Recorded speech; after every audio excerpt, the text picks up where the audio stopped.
Hello everybody, in this video I'm going to show you how to fix this annoying error on Windows PCs. It's very easy to fix and there are two different working methods, so try not to skip any steps. The first method is to go into the search bar in your bottom left side of your Windows screen, type in CMD for command prompt. Once you see this in your search bar, right click on this and hit Run as Administrator. After you have done this, you want to type in sfc /scan now, all one word, and hit enter.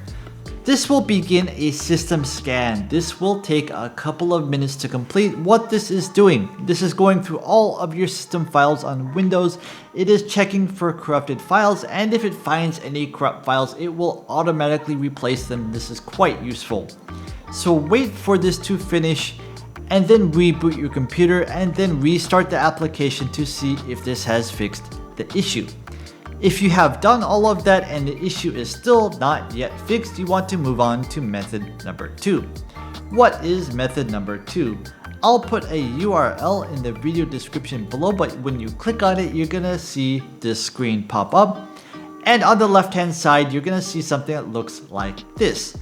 So this is Visual C++, etc, etc. You don't need to understand that. Click on the download button. This will download a zip file. So where is the zip file? It should be in your download directory.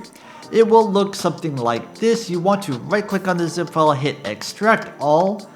Then you will see a folder that looks something like this. Make sure you extract it first before running this, or else it will not work. After you have extracted it, you'll see a file called install_all. You might not see the .bat. If you can't, you can go to view, show file name extensions. But double click on this, and what this will do is this will install all of these applications one by one, and that is exactly what you want. This should fix your issue.